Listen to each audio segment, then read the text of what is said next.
গোপন সূত্রে পাওয়া খবরের ভিত্তিতে দাঁতনের তুরকা এলাকায় বড়সড় অভিযান চালিয়ে প্রায় 1 কুইন্টাল নিষিদ্ধ শব্দবাজি উদ্ধার করল পুলিশ।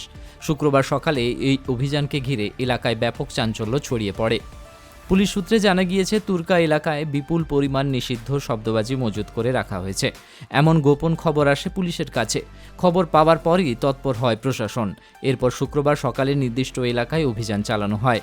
অভিযানে উপস্থিত ছিলেন বেলদার এসডিপিও, দাঁতন 2 ব্লকের বিডিও এবং দাঁতন থানার আইসি সহ অন্যান্য পুলিশ ও প্রশাসনিক আধিকারিকরা। দীর্ঘক্ষণ ধরে তল্লাশি চালানোর পর উদ্ধার হয় প্রায় 1 কুইন্টাল নিষিদ্ধ শব্দবাজি। শুধু তৈরি বাজি নয়, বাজি তৈরির কাজে ব্যবহৃত বিভিন্ন সরঞ্জাম ও যন্ত্রাংশও উদ্ধার করা হয়েছে বলে জানা গিয়েছে। কোথা থেকে এই বিপুল পরিমাণ বাজি আনা হয়েছিল এবং এর সঙ্গে আরও কারা জড়িত রয়েছে তা খতিয়ে দেখা হচ্ছে।